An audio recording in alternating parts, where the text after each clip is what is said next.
Okay, I've been getting a lot of questions on what goes into building a snow bike, and what's the absolute thing that you need, and what are some things that you don't need but you can get by with not having, or what you can go cheap on, and things like that. So I thought I'd go over this year's build. So far, this is my favorite build. I know I say that almost every year, but this by far has surpassed all my expectations this season. It has just been an incredible setup. Everything on it is dialed for me and what I like in a snow bike, and I'm just kind of stoked to share all that with you and see what you guys think and get it out there. So I'm just gonna go through all the things that I've added and what I've done, and we'll just kind of take it from there. Okay, first off on this year's build are the forks. That's the first things you see are these gold Öhlins. These are custom Öhlins for me, and it has a snow bike valving in it and setup. I absolutely love these forks. These forks are incredible. They just soak up everything. They have tons of adjustment. They have high speed and low speed compression. You can dial them in just for your riding style, and they are worth every penny. They're a little spendy, but man, I just highly suggest them if you're in the market for putting in custom snow bike forks. There's other routes you can go. My buddy down there in Utah, Brock at Brockstar Performance, he does a great job on valving your stock air forks. I've had a set of forks done by him. I love his forks. He does a great job. These Öhlins are just a little bit better. They're just that much more tuned for what I like and what I'm doing. You can also get the Öhlin drop-in kit for the WP fork. So if you have a WP fork, you can get the drop-in kit where you take the internals out and put the Öhlins in, and it does a great job too. It's just, it's your preference, it's your budget, it's what you want to get into. If you're into the Öhlins and you want to get a set, hit me up on Instagram or Facebook Messenger, and I'll get you a price on those.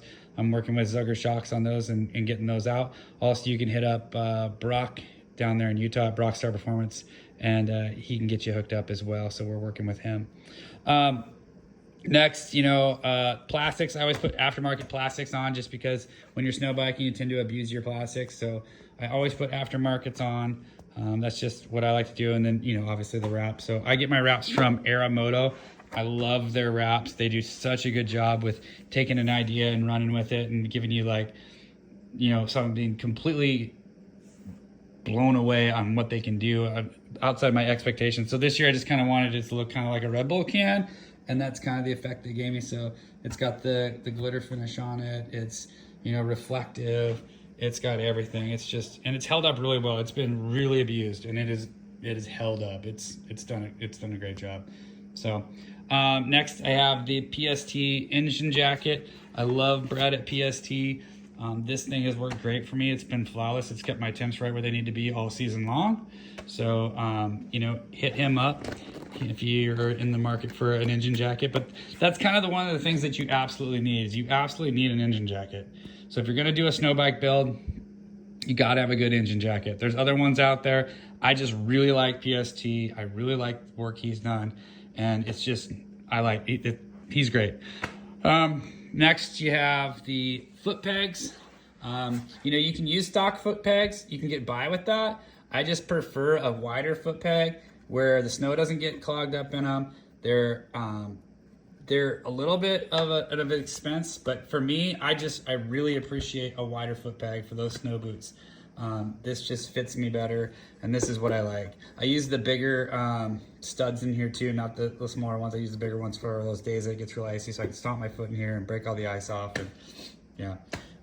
Next, going down here, we have the P3 skid plate in red carbon fiber. It just turned out really well. I've always gotten a carbon fiber skid plate from them. I love their stuff. I love the fit and finish. Everything about P3 is awesome. You can't go wrong with P3.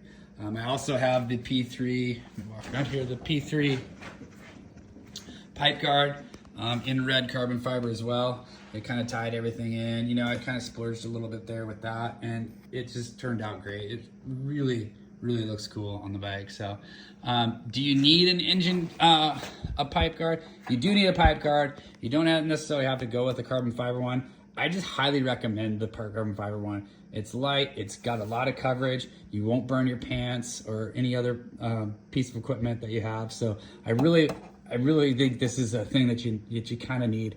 But there's other pipe guards out there, but again, I just like P3. I think they do a great job. I don't think you can go wrong with them. They look great and they're functional. I always run the cold weather, especially up here in Alaska, PST panel. So you can take this off and run it when it's warmer out. I just tend to run it all the time. I don't have any issues. Even in the springtime, I don't tend to have any issues. So that is something that I run there. On the inside, you're gonna need a thermostat. The thermostat that I run is right here, and that's the Thermobob. I love the Thermobob. I think they do a great job. I've been working with them for a long time. I've been using their products for a long time. It integrates well with the heated bars. He's awesome to work with if you have any questions about it and things like that. So I just really like those guys. I really like Brad at PST and then at Thermobob. Okay, on the front here, I run the standard Skag. I've been running the dually Skag underneath, but lately I just switched over to the standard Skag, and I really like the standard Skag better. So that's right there. So that's the standard Skag. Next up is the bars. I run the Timbersled heated bars. I know it has a C3 neoprene on here. I use their neoprenes because they tend to fit those bars a little bit better. Timbersled has them, but with the controls that I have, the C3 ones work a little better. But they are heated with coolant. These are coolant heated bars that are routed down into the coolant lines. They're really easy they're plug and play for the most part. You just have to do some cutting on your coolant lines, and they're easy. It's not a difficult task to do, but they do get pretty warm. You know, there's a control knob down on the other side of the bike that you can control the temperature with, and it does a good job. It does a great job. Next I have are the C3 bar pads right here, as well as the C3 wraparound guards. So it's got this nice plate here that you can use, and then I put the my thermostat temp gauge right here. So I know what my temperature of my bike is. I don't like to run my bike. I start them up and I let them run to about 150. I don't tend to take them any lower than that. So about 150 is where I try to keep my bike at when I'm first warming it up and before I take off. So 150 and higher is where I like to be when I'm first starting out on the bike. So I'll let it warm up to about 150 and then I'll take off from there. So yeah, so I got the wraparound C3 guards. And then I have the new extended extra large C3 expanders. So these are something new this year that I tried. I like them a lot. They do a lot of coverage. They do a really good job so far. I was comparing them to the Timbersled ones. The Timbersled ones go over the top. I like those as well. So I think you can't go wrong with either one, with either the C3 extra large expanders, especially up here in Alaska. And I have really bad hands, frostbite wise. And so I like to run my bars hot. I don't ever really turn my bars off.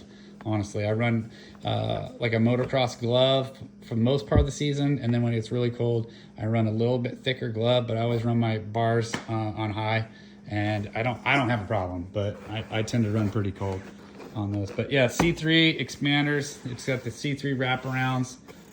This is that piece I was talking about, the anodized piece that holds your gauges. I also have another piece that goes in here if I wanted to put a GPS in there, but I don't tend to do that. I did for a while and then I got away from it. But next I have the Bulletproof Designs radiator guards. I like their products. I've never had an issue with their products. They've done great for me. They don't tend to clog up with snow or ice or anything like that. And if they do a little bit down here, you can just break it off. They're super tough. No issues with the Bulletproof Designs product. Great product. Highly recommend them. Next I have the, let's go around here. I run a, a guard right here. It's made by C3. It's my belt guard. So when you're going through the alders and trees and bashing through stuff, you don't take out your case on your belt. This is what I run there. It's done well. This has been great. This is my first season with this, and I like it. I like it a lot. I haven't had any cracked cases or anything like that, especially when you're boondocking through the trees. And yeah, that's worked really good. Next up, I have a PST intake. Really easy. You just kind of gut out your air box right here, cut a hole here, and you stick your pod filter through. Really easy to install. Brad's great to work with. If you got any questions on that, you can always call Brad, and he can line you out with that. But it just goes inside your air box there, and it just comes out the back. Get some clean air. You don't have to worry about snow packing in there or packing around it. It just goes right out. Don't have any issues there. Next, okay, this is my Timbersled Riot bag. Use that every year. I get this bag. I love this bag. I love how it fits. Holds a lot. Holds everything I need. It's got my tool roll, my lighters. It's always got a med kit in here as well, but I have it drying out right now. So, yeah. Next up, I have my LC can and mount. I mount them sideways. I just think it takes up less space on the tunnel. So that's how I mount these, and this is how I use them. They do great. They're pretty bulletproof. I haven't had any issues. I know some guys have had issues with the can melting or something like that, but I think it's far enough back to where I don't end up with that problem. But I've never had an issue with the can melting or getting hot or anything like that. So yeah, I know some guys have been putting side shooters and things like that on their exhaust, but with the Riot bag and where I put the can, I just haven't had an issue with it. So I just run it the same way every year. So also for the Timbersled kit, I run the Timbersled Riot Pro. This is the one. It's a 129 3-inch paddle with adjustable shocks. I love this setup. It's got the narrow rails. I absolutely love this setup. I have not had a single issue with it. I know some people were saying that they were having some little issues early on in the season. I have not had a single issue, and I have over 80 hours on this kit already, and it looks like I took it out of the box yesterday. It's been through a lot. I've taken it everywhere this season, been to places that I never thought I would get to, and this thing has performed flawlessly. So I highly recommend this kit. I love it. The other thing I always run is I run a shock on my strut. I don't run a solid strut here, so I run the QS3. So you can click it. It's got the clicker on it where you can go 1, 2, and 3 on your settings. I tend to run it in 2 for the most part, and then when I get into the hills, I run it in 3 and kind of put in the stiffest setting possible. So anyways, from there, we work our way over to this side. I also run the Recluse clutch. I love the Recluse clutch. I know some guys don't like it because of this and that, but for me, the Recluse clutch takes a lot of the stress of getting those lines and those tight lines in the trees and all that, and teaching people how to ride as well, and taking people on demos and stuff. The Recluse really settles that down for people. So, you still have to shift, but when you let the clutch out, it doesn't go anywhere until you give it gas. So I like it. I think it's a great product. I've used them for, 6 years now, and it's been a game changer for me, especially when I'm doing demos with people and taking people out and letting them ride my bike and try it out and things like that. I mean, my mom's 78 years old and she rides this setup, and she loves the Recluse. She can't say enough about it. That's like the game changer for her. So, it's easy. It makes things a lot more comfortable for people, especially if you're new to snow biking or new to dirt bikes in general. The clutching thing stresses people out, and the Recluse kind of takes that stress away. So to me, that's another good aspect of it. I love it. I'm going to use them every year, but that's me. It's a preference. That's, one of those things that you can go with or not. It is an expense, but to me, it's worth it. And lastly, I always get these seal savers. You put them on there over your forks just to kind of, keep the ice buildup and things like that off your forks. They do get beat up, they get torn, but that's the job of these things. That's what they do, and they're doing their job. So yeah, that's it for this year. If you got any questions about the build, or would like to build your own and want some advice on parts and supplies and things like that, just give me a shout. I can be reached on Facebook, Instagram, anything like that. The last thing I want to point out is I do change my oil every other ride. Every other ride I change it.